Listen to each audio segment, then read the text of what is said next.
안녕하세요. 최진호입니다. 최진호의 신앙탐구 83번째 시간입니다. 오늘은 하나님은 이대로의 나를 사랑하신다 라는 제목으로 말씀 나누겠습니다. 성경 말씀은 창세기 4장 1절에서부터 8절까지입니다. 아담이 그 아내 하와와 동침하며 하와가 잉태하여 가인을 낳고 이르되 내가 여호와로 말미암아 득남하였다 하니라. 그가 또 가인의 아우 아벨을 낳았는데 아벨은 양치는 자였고 가인은 농사하는 자였더라. 세월이 지난 후에 가인은 땅의 소산으로 제물을 삼아 여호와께 드렸고 아벨은 자기도 양의 첫 새끼와 그 기름으로 드렸더니 여호와께서 아벨과 그 제물은 연락하셨으나 가인과 그 제물은 연락하지 아니하신지라. 가인이 심히 분하여 안색이 변하니 여호와께서 가인에게 이르시되 내가 분하여 함이 어찌미뇨 안색이 변함은 어찌미뇨 내가 선을 행하면 어찌 낯을 들지 못하겠느냐 선을 행치 아니하면 죄가 문에 엎드리느니라. 죄의 소원은 내게 있으나 너는 죄를 다스릴지니라. 가인이 그 아우 아벨에게 고하니라. 그 후 그들이 들에 있을 때에 가인이 그 아우 아벨을 쳐 죽이니라. 아멘. 창세기 4장에서 인류 최초의 살인사건이 기록되어 있습니다. 최초의 사람이었던 아담과 하와의 첫 아들인 가인이 그 동생 아벨을 죽인 것입니다. 가인은 농사짓는 자였고 아벨은 양치는 자였습니다. 가인은 땅의 소산으로 제물을 하나님께 드렸고 아벨은 양의 첫 새끼와 그 기름으로 드렸는데 하나님께서 아벨과 그 제물은 연락하셨으나 가인과 그 제물은 연락치 않으셨습니다. 하나님이 가인의 제물을 받지 않으신 이유에 대해서는 자세한 설명이 없으나 가인이 분하여 안색이 변하니 하나님은 4장 7절에서 내가 선을 행하면 어찌 낯을 들지 못하겠느냐 선을 행치 아니하면 죄가 문에 엎드리느니라고 하셨습니다. 이 말씀은 가인의 행위가 선하지 않았기 때문에 제물을 연락하지 않으셨음을 지적하신 것으로 이해됩니다. 가인은 자기가 생산한 땅의 소산으로 제물을 하나님께 드렸는데 아무리 생각해 봐도 그 제물 그 자체가 잘못된 것이라고 볼 수는 없지 않을까 싶습니다. 아마도 가인의 평소의 행실이 선하지 못했거나 하나님께 드리는 제물에 정성이 담겨 있지 않았기 때문이 아닐까 생각됩니다.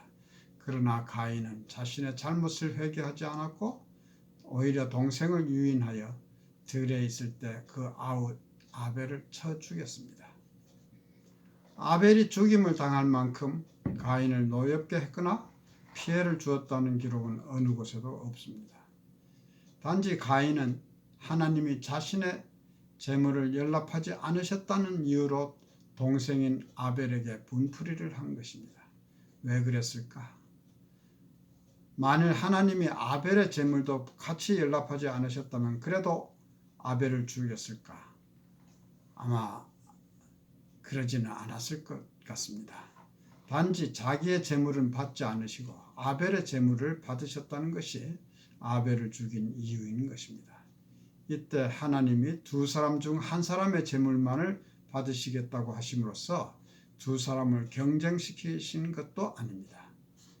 아벨의 제물이 연락되고 안 되고는 가인의 제물의 연락 여부와는 아무 관계가 없었던 것입니다.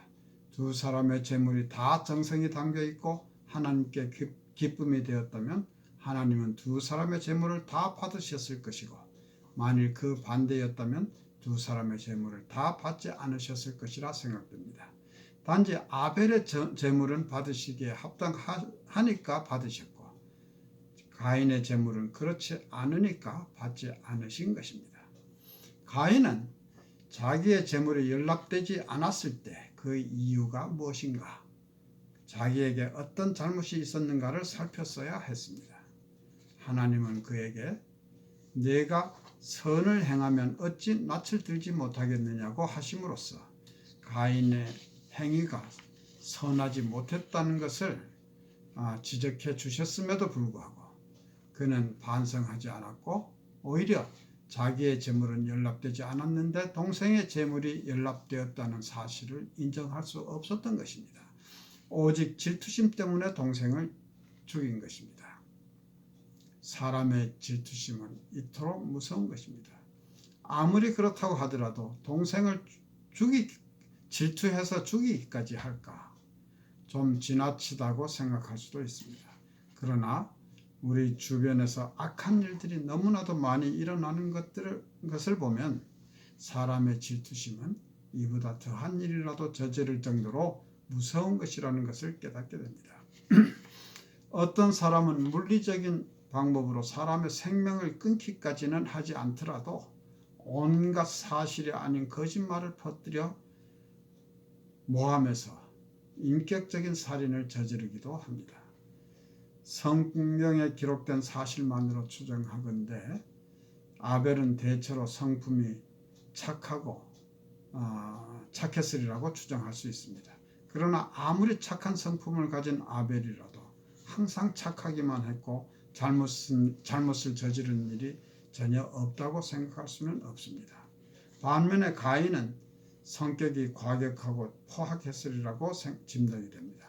그러나 아무리 그렇더라도 그가 항상 악했고 착한 일은 한 번도 한 적이 없다고 가정할 수도 없습니다. 하나님은 그러한 가인과 아벨을 모두 사랑하셨으리라고 생각됩니다.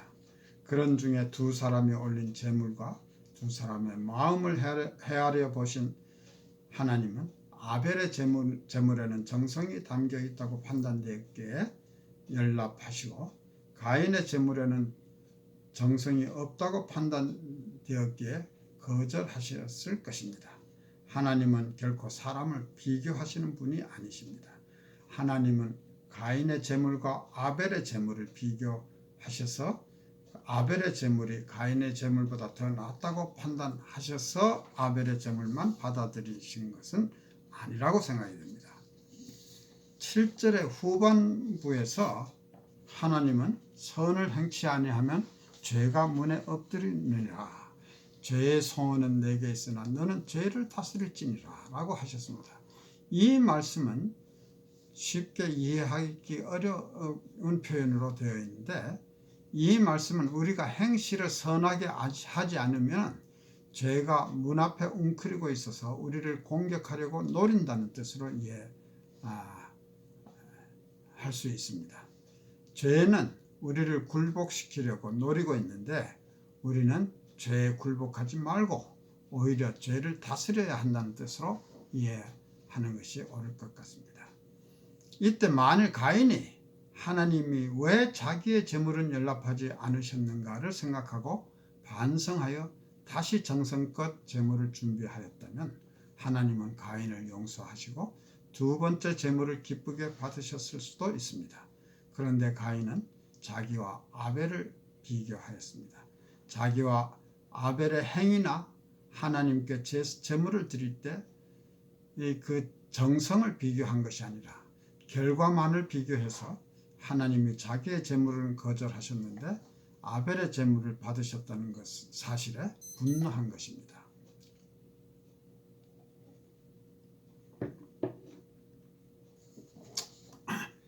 이것은 자신과 하나님과의 온전한 관계가 정립되어 있지 않았기 때문입니다.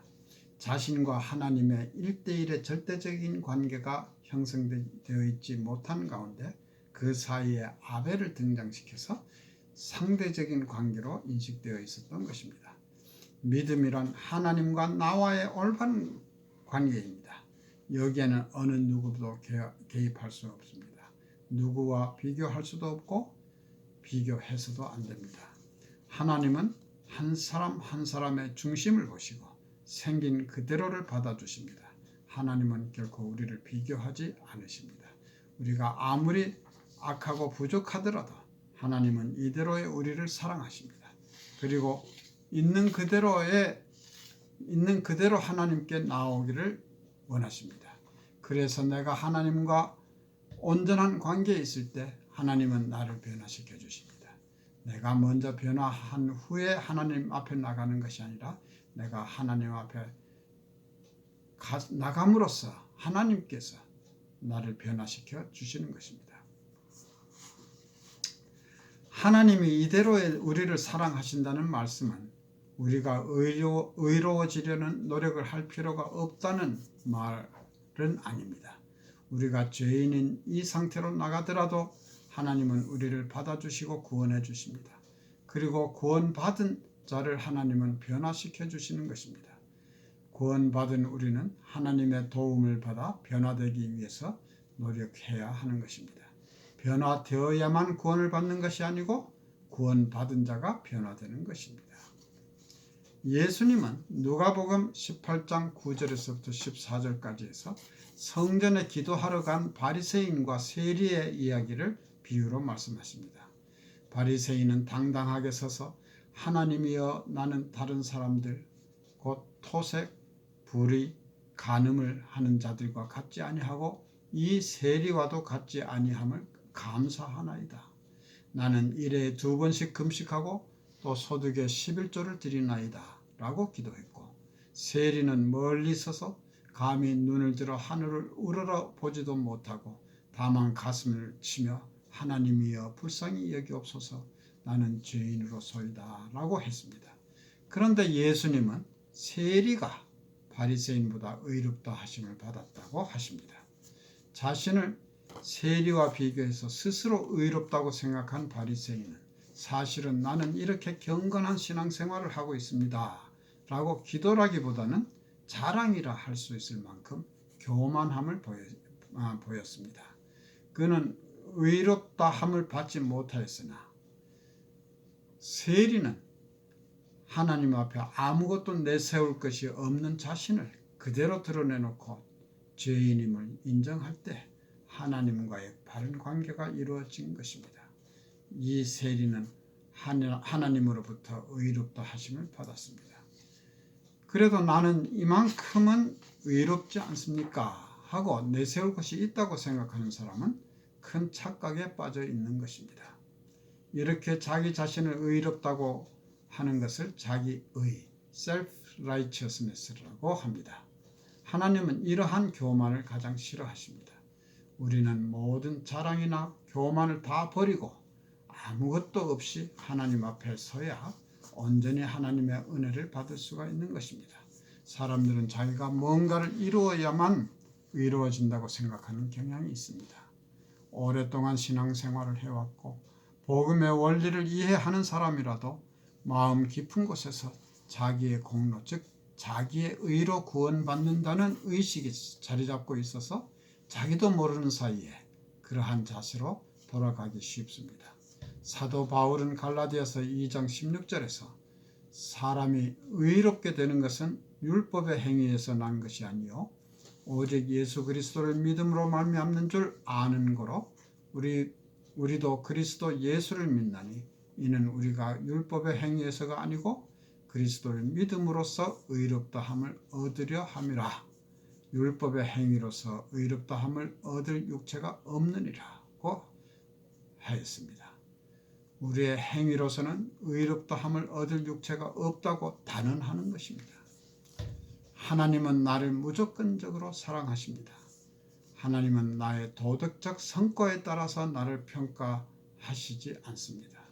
내가 아무리 큰 잘못을 저질렀어도 하나님 앞에 나가면 다 용서하십니다.